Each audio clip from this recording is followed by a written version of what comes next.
Hello and welcome to DFS Coach Talk. Today is Friday, January the 7th, 2022. I am Joe Sarvati, affectionately known as Coach, and I am here to go over the really solid NBA main slate for tonight's action. We have a full 9-game slate on both Draftkings and Fanduel, and then 7:30, 30 minutes later than the lock on Draftkings and Fanduel, Yahoo comes in with an 8-game slate. So they're only missing that San Antonio-Philadelphia game, which are not sure is even going to go with the Spurs finally getting hit hard with coronavirus. So we'll see how that one plays along. Really appreciate everybody jumping in and listening in. If you want to be a part of what we're doing here at Coach Talk, go to dfscoachtalk.com. We have a multitude of memberships there. On Friday, I always love to recommend that 3-day for just $10 because you get all of our NBA action today, and then you get NBA and NFL action tomorrow and Sunday. So it really is the best day of the week to take advantage of that and dip your toe into the Coach Talk waters. So we'd love to have you. If you're watching this right now on YouTube, please take a second, thumbs up, hit the subscribe button, and give us a quick couple of words, comment, question. That combination really helps us move up the algorithm on YouTube. And while you're at it, in the upper corner there, you see that little bell, hit that, and that'll give you an alert every time one of our podcasts posts, which right now we're posting 7-day-a-week live podcasts in front of the paywall for the NBA, 3 NFL podcasts, and our weekly PGA podcast. So we are rocking and rolling here. Love to have you join us. This is the perfect time. And give us a try, dfscoachtalk.com. All right, we're going to dive into this slate today.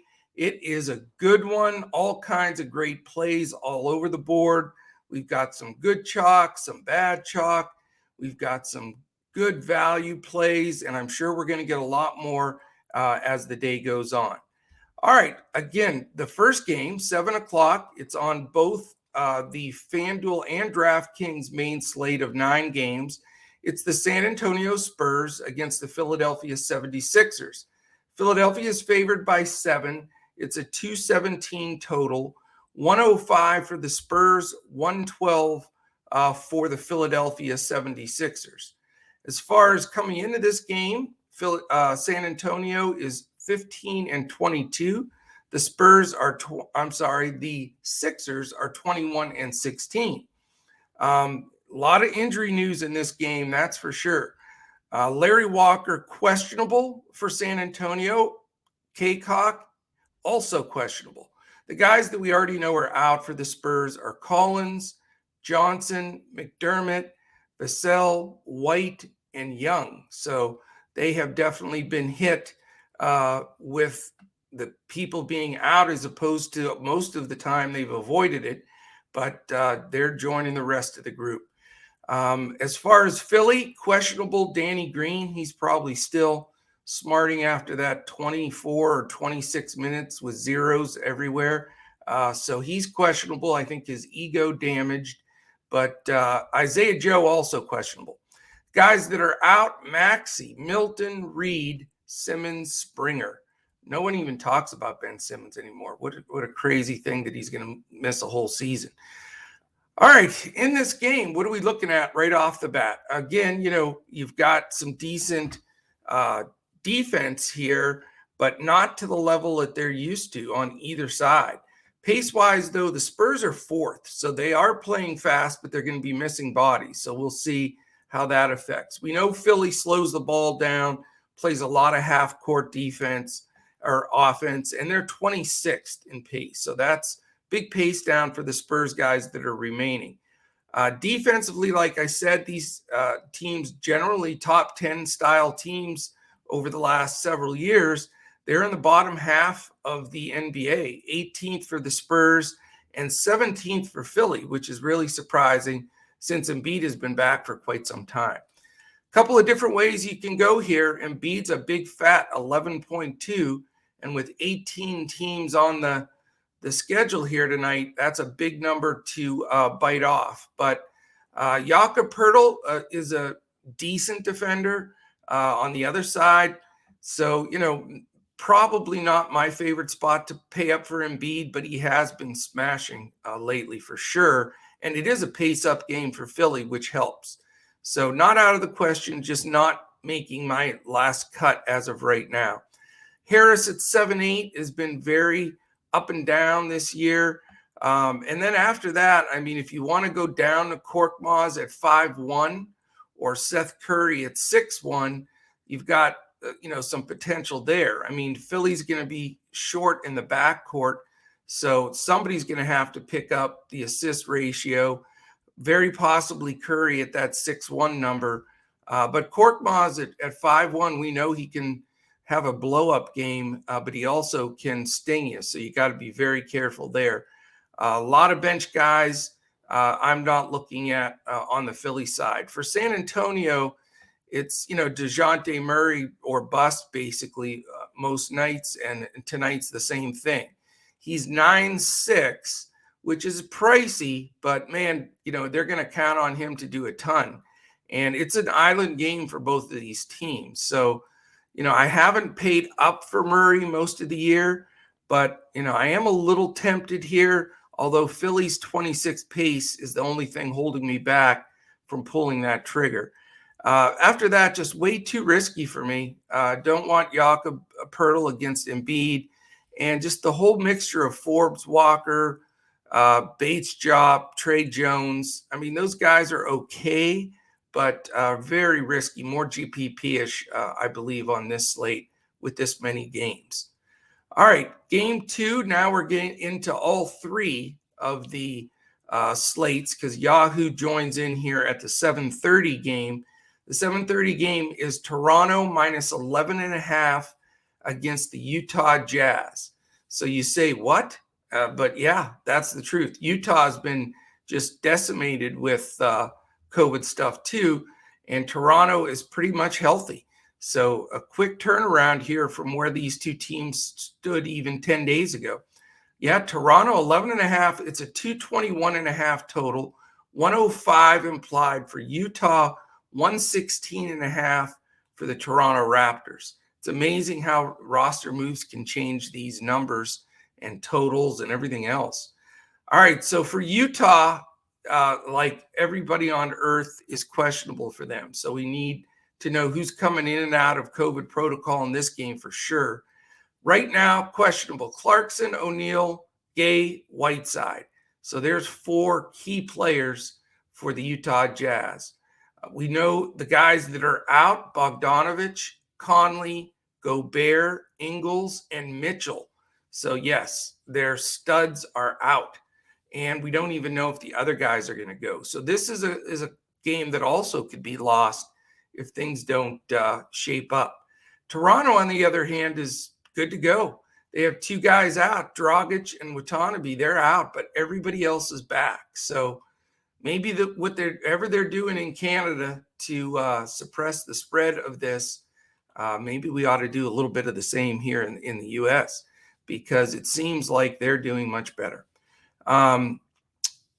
Statistically speaking, we do have Utah on the first night of a back-to-back. So not only do they have almost the entire squad out, but they have to play today, tonight, and tomorrow night. So it's going to be an interesting trek for the Jazz. They are 9th in pace, Toronto 21st. Defensively, we know Utah's tough at 5th, but with this squad, I'd say 25th, to be honest with you. And then Toronto, not good defensively at 21st. So even though we're missing just an entire group of guys from Utah and the potential of this blowing out with Toronto being a double-digit favorite, there are some playable commodities here that are priced fantastic. I mean, I don't know how you don't go to a few of these Utah guys if they're in. Clarkson's only 5.5. Forrest, who has stepped up when needed at 3.2, is playable. Rudy Gay at 4, Royce O'Neal at 4.1, who's going to find a lot more shots than he did before, and Hassan Whiteside at 3.5. Now, as a Buki got the start the last game at 3.3, So we'll see where he's going to fall in the mix. But, I mean, just such value there with the Jazz. As this game is played, you almost have to go to a couple of these Jazz guys to really allow you to pay up in other spots, in my opinion. On the other side, Toronto, you've got more fear of a blowout because they're so deep, whereas some of the Jazz guys will get stuck in there, even if it's a 15, 20-point game for some of the run. But Toronto with Van Vliet, Trent, Anunoby, Barnes, and Siakam all playing, they're all pretty expensive. Gary Trent's only 5'9". He's the cheapest, but he left the game in the last game. So we'll see how he's doing here. Tough call all the way across the board here. I mean, with the bench back too of Boucher, McKay, Luke Birch, Achua, and then all these guys going, I just don't want to spend up and take that risk here. So the Raptors are generally going to be just a flat pass for me today. All right, game 3, it's the Milwaukee Bucks and the Brooklyn Nets. Huge total here. This is your winner of the day for the biggest total at 228.5. It's Brooklyn -5, 111.75 for Milwaukee, 116.75 for Brooklyn. This is the only other team on the whole slate where they're in a back-to-back situation. Milwaukee plays tonight, and then they play again on Saturday. Everybody else, the rest of the slate is on an island game. There were only 4 games last night, and there's 6 games tomorrow, but they spread it out. So just Utah and Milwaukee on the first night of back-to-backs tonight, everybody else island game, which helps. It really does in looking at these games, especially in COVID times. All right, so again, that 228.5 total, you got to love that. That certainly gets everybody's attention. Coming into the game, Milwaukee's 25-15, Brooklyn 24-12. Giannis is probable. I'm counting him as in. Then the guys that are out for Milwaukee: Allen, Connaughton, DiVincenzo, Hill, Holiday, and Lopez. So still getting hit pretty hard up and down for Milwaukee. Brooklyn, just 2 guys, Harris and Irving. Irving can't play because it's a home game. So that opens things back up a little bit with Harden and Durant. Let's take a look at this head-to-head here. So Milwaukee 8th in pace, Brooklyn 6th. So that's why you've got that top number on the total of 228.5, 2 of the top 8 pace teams in the league. Defensively, though, you've got Milwaukee 11th and Brooklyn 6th. So there's a good piece of defense mixed into this as well. So you got to weigh it all out. Makes it very interesting. The question will be, who's going to start for the Bucks with a lot of these guys out. It looks like Giannis may be a no-brainer pay up here, especially with Holiday out now. I mean, yes, Middleton's going. He's an option at 7.9, but rested Giannis at 11.4 is right now my pay up play because he's going to have to score a lot here. Bobby Portis also a good option at 6.5. So this could be, and deservedly so, salary utilized here in this game. We need to see the combination of who else is going to get the big minutes. Is it going to be Noir at 5K, Javonte Smart at 3.5? Don't want Wesley Matthews at 3.3, but, the key guys, Middleton, Giannis, and Portis, all very playable. I think Giannis may be a must tonight. He's definitely at the top of my list, and I have not played him in a long time. Brooklyn on that, like I say, with Irving out now, it does change things. It brings either Harden or Durant into play. So if you want to match Giannis on the other side, you have Harden at 10.6, Durant at 10.3, and can't go wrong either direction. Right now, I'm actually leaning Harden at that 10.6 number. Patty Mills at 5.3 becomes much more relevant with no Kyrie Irving. David Duke's been getting decent run with this first group. He's only 4K. And Nicholas Claxton at 5 and LaMarcus Aldridge at 5.2. Both are decent, but a lot of split minutes here. and that's a bit of a concern. So it could be pay up city for me here, and then make the rest work as we go. All right, game 4, Minnesota Timberwolves, Oklahoma City Thunder. Minnesota's favored by 5.5. It's a 215 total, 110.25 for Minnesota. The Oklahoma City Thunder, it's a 104.75. They have not been scoring the ball well at all. As far as the records coming in, Minnesota's 18-20. The Thunder are 13-24. Not much affecting on these rosters tonight. Balmaro and Wright out for Minnesota, so nobody cares about that one.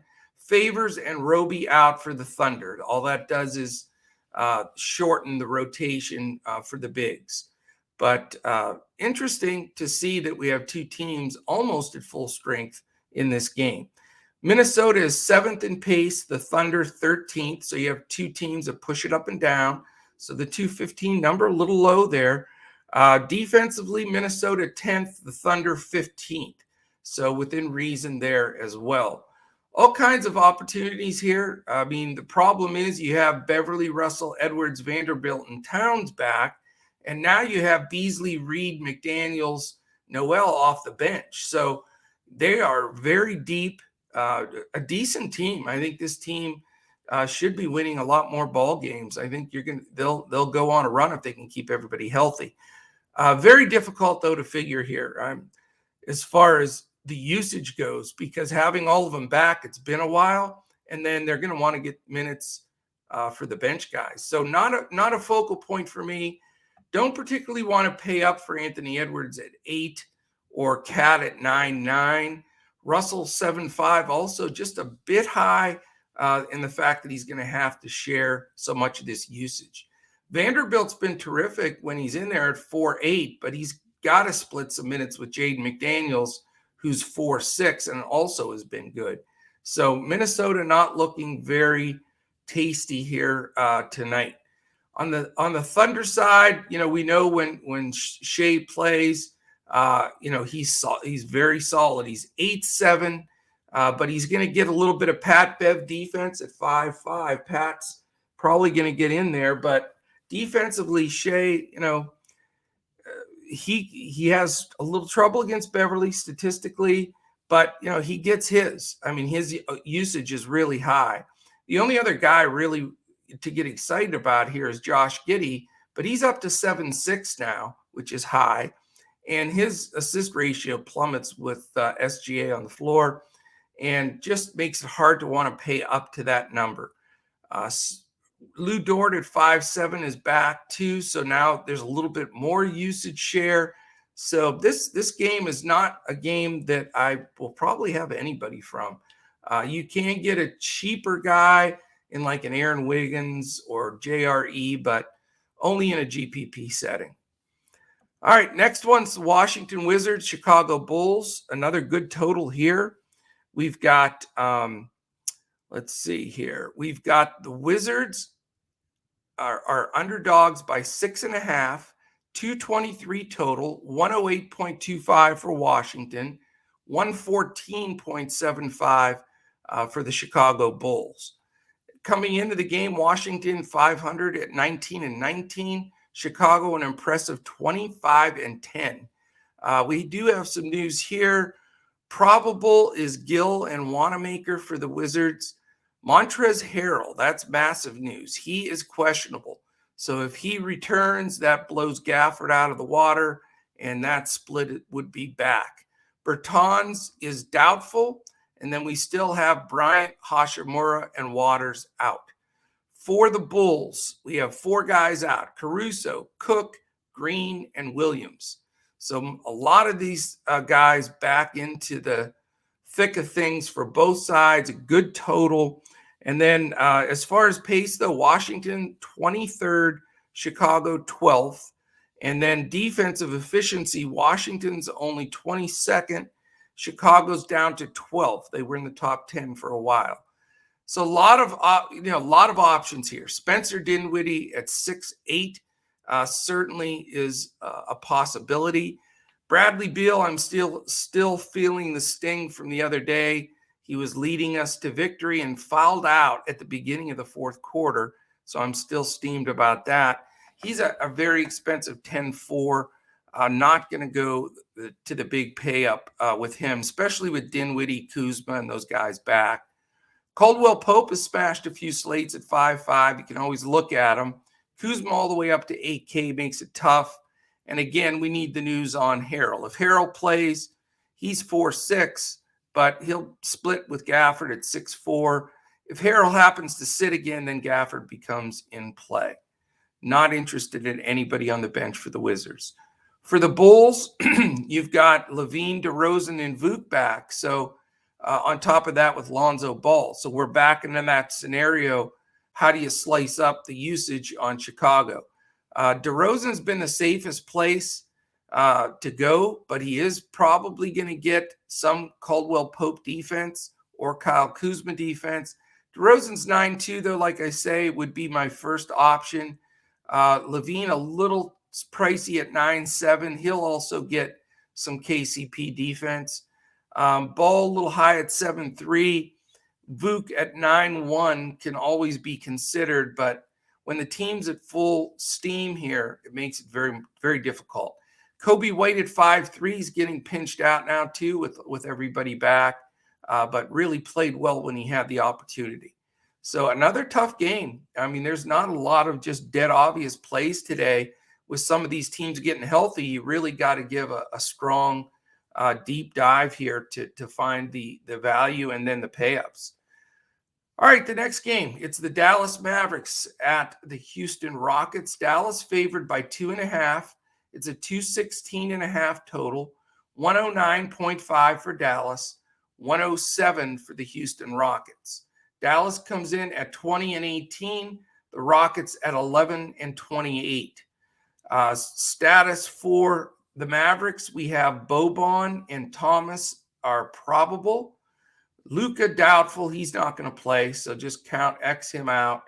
Cauley Stein and Porzingis also out. So a game without Luka and KP, always a challenge for Dallas. On the Houston side, you have Brooks and Giroux probable, Şengün doubtful, and Garuba and Wall out. So as we look at this game, statistically, let's take a breeze here. Dallas is 29th, so slow team, but Houston's third. So it is a major pace-up game for Dallas, and they lose their two monster usage guys in Luka and KP. So definitely some opportunity for some of these other Mavs. The pace down for Houston, though, all the way to having to play a team 29th isn't going to help matters there. Defensively, Dallas is up to 8th. Houston is 29th. So you've got terrible defense on top of that. Couple of just easy ones. I mean, Jalen Brunson, I believe, will be the highest owned player on the slate. He's only 7K. His price just dropped, and he's going to have to carry the show. It's that simple. Everything, I just don't see how you don't play him in every single contest, even as a blocker. I mean, I know he's, it can go both ways. When you have a blocker that just stinks, it doesn't hurt you that bad because everybody else owns him. If he crushes, then, you can't be without him. So Brunson automatic at 7K. Also, a possibility of a Maxi Kleber. He's only 4K, and he has really been playing better since he's been starting and back in the flow. He's a nice buy down number for a guy that should get a lot more shots. Dorian Finney-Smith has played better. He's at 5.3. I think he's also in play. So those are the three Mavs that I'm looking at. There's a lot of different directions you can go. Even a Reggie Bullock's not out of the question at 3.7 because it does give you a route to buy up in other spots. As far as on the Houston side, we saw Christian Wood come back and have a good game. He's only 7.1. We know that Dallas struggles with the interior, and he's definitely my favorite Rocket here. He has a little chip on his shoulder. He and Porter, after the incident of not wanting to go in the game, getting suspended a game, they both came back and played really well in their first game back. and I think Wood can take advantage of the interior of Dallas. So at 7-1, he's a great buy up. Porter at 6-3 and Green at 5K can always be looked at, but not going to make the top of my list at this moment. All right, we go on to the Sacramento Kings and Denver Nuggets, a 9 o'clock game. So we're out of that 8 o'clock group. There's 3 games later, the 9 o'clock, a 10, and another 10. So the Sacramento Kings, Denver Nuggets, you've got Denver minus 8.5, a solid 224.5 total, 108 for the Sacramento Kings, a nice 116.5 for Denver. Sacramento comes in at 16-24, Denver at 18-18. Also another 500 squad trying to fight for a playoff spot. As far as player situation here for Sacramento, Terrence Davis should return. He's probable. No Holmes, no Metu. So the 2 bigs for Sacramento still out. For Denver, Aaron Gordon is probable. Bones Highland also should be back today. The questionable guys are Green and Najee. And then the 3 guys that are out are Kanchar, Howard, and Murray. Statistically speaking here, you've got a great pace for Sacramento at 5th, Denver 24th. So big pace up game plus for Denver, vice versa for the Kings. Defensively, not good teams. Sacramento 24th, Denver 20th. That's why, the 224.5 number, very solid. The 8.5 favoritism for Denver, is there blowout potential there? Maybe. Denver has not played the best ball lately, so this game should stay decently close. You've got a couple of obvious ones here. Joker is 12K, and pretty much for me, it's going to come down to either Giannis or the Joker. I'm leaning a little towards Giannis right now, but you can only pay up so much in so many spots, especially for bigs. So that's the big decision a lot of people are going to have to make. Other guys in play, again, you've got a lot of key guys back here. Fox and Halliburton are both 7-2, so you can flip a coin on those guys. Interesting to see who Will Barton will guard. Will he guard Fox or Halliburton? Teams seem to be scheming more against Halliburton. I don't know if Fox will take that as a little disrespect or not, but either one of those guys could be guarded by Barton, which would slow him down a little bit. But I think either one is playable there at that mid-level price. I'm not on Barnes. He's all the way down to 5.5, but he's just been bad here for several games. I don't think he's right. Bagley at 4.6, risky. I do like Damian Jones at 4K.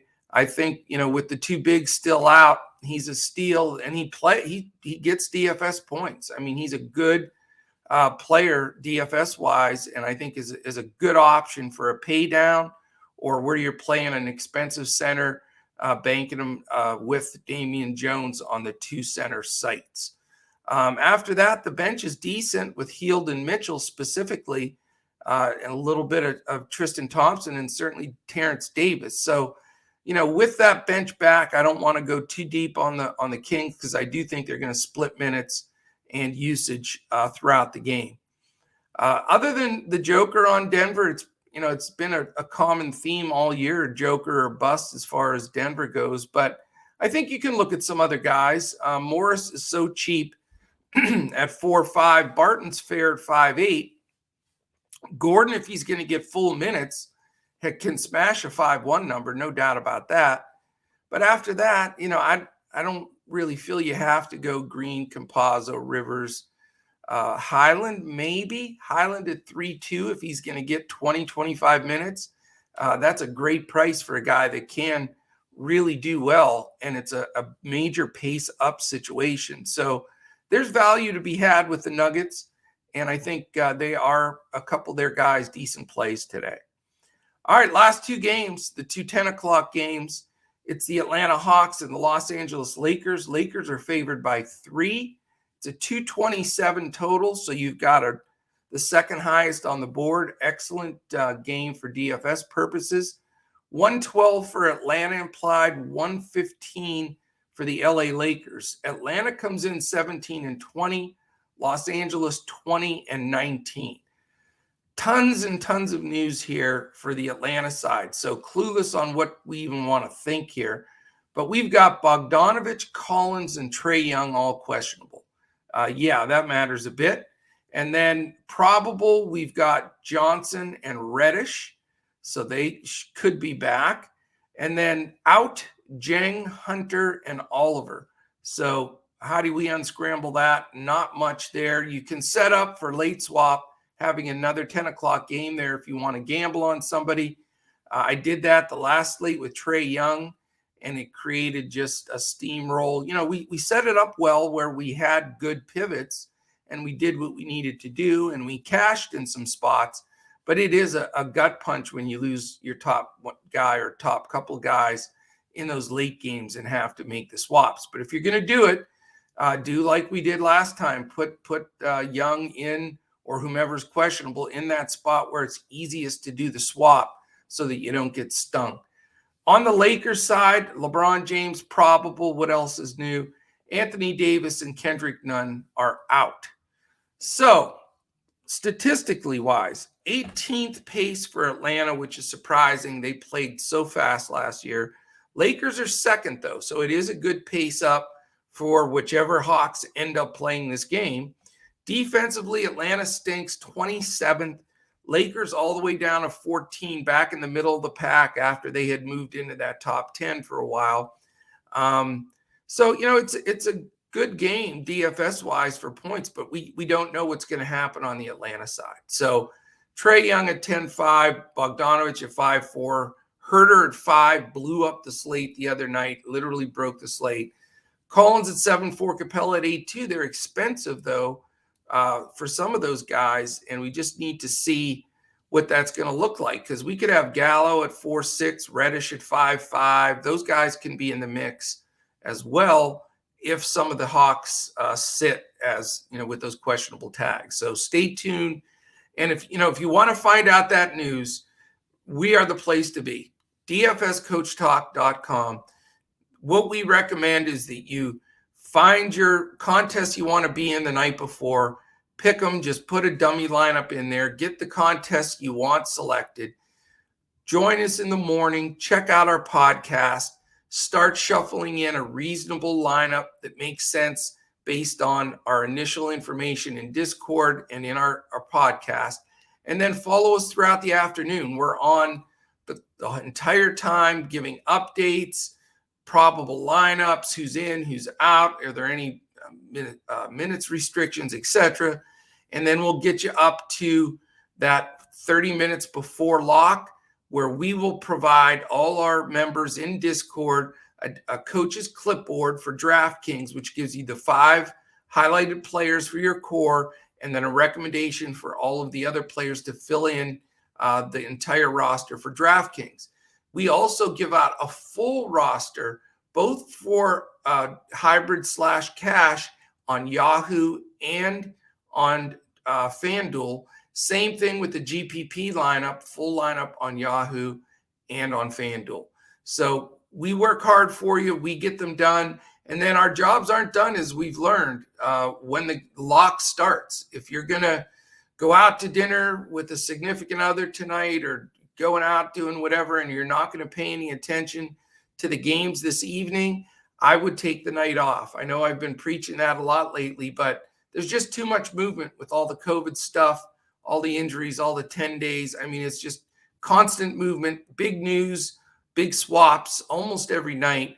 So let us do that work for you. At least have your alert set. So if you do play and we see somebody sitting or is now in with no restrictions, and we're going to change lineups, then all you have to do is jump in Discord, and we'll have that ready for you, including those full lineups for FanDuel and Yahoo. So anyway, back to this Atlanta news. That's again going to be very interesting with all of these guys, because a guy like Reddish or Gallinari could be important if Bogdanovich, Young, some of these guys sit.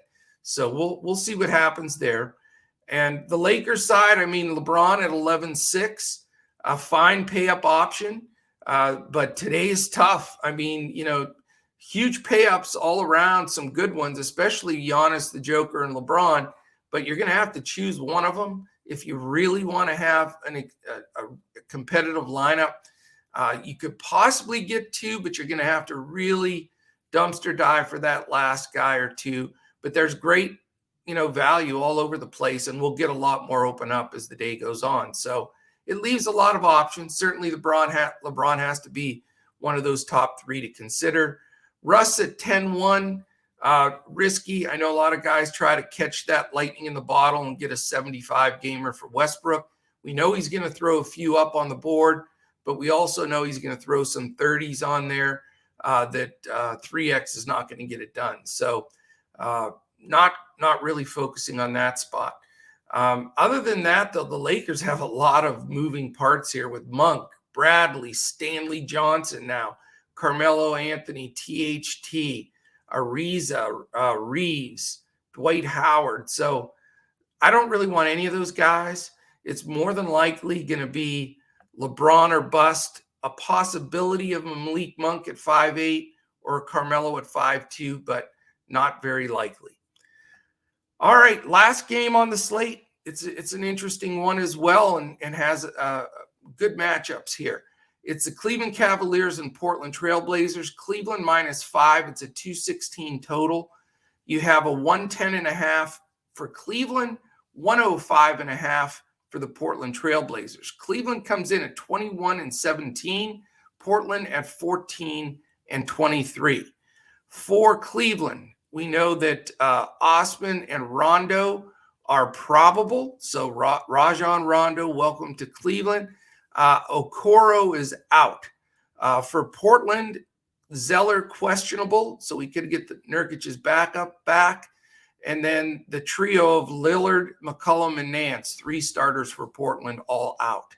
So interesting here. We've got Cleveland, the 20th pace in the league. Portland only 16th, which is surprising because they usually play faster. Defense, Cleveland's been phenomenal. They're 3rd.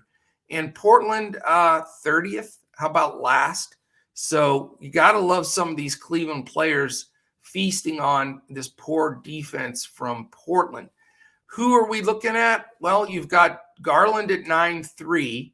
Is he going to lose some of that ball handling and assist ratio to Rondo?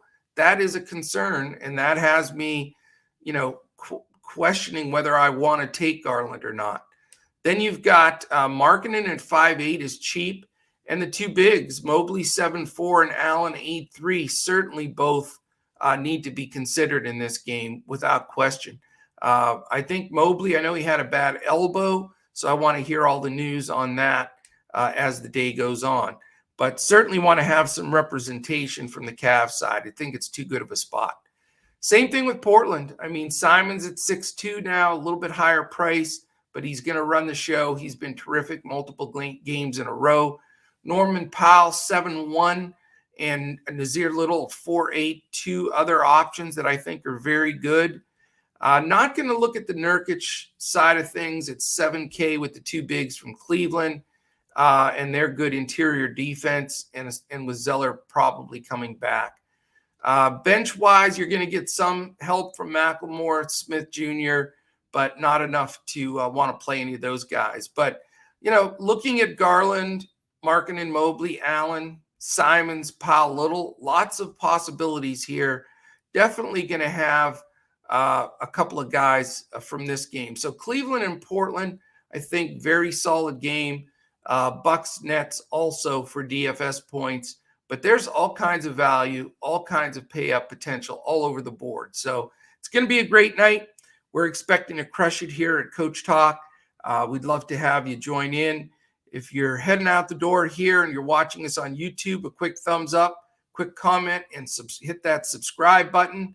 And if you're listening to our audio podcast, we have a drawing at the end of each month for a free full week all-access membership to Coach Talk. All you have to do is give us a 5 stars and quick comment in any of our podcast landing spots, and you will qualify for that drawing at the end of the month. All right, that is it, my friends. I'm excited for this slate. It's going to be an excellent one. We're looking to really get after it. I think there's potential here, some great contests.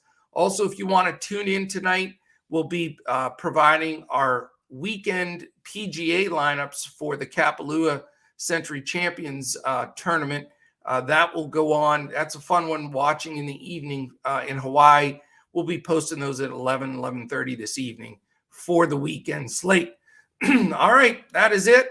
Enjoy your Friday. Let's get after it. Tomorrow's going to be a fun one. Always my favorite podcast of the week on Saturdays. You'll get Mr. Josh Crash Davis and I Saturday mornings for the Saturday slate. It's a 6-gamer tomorrow.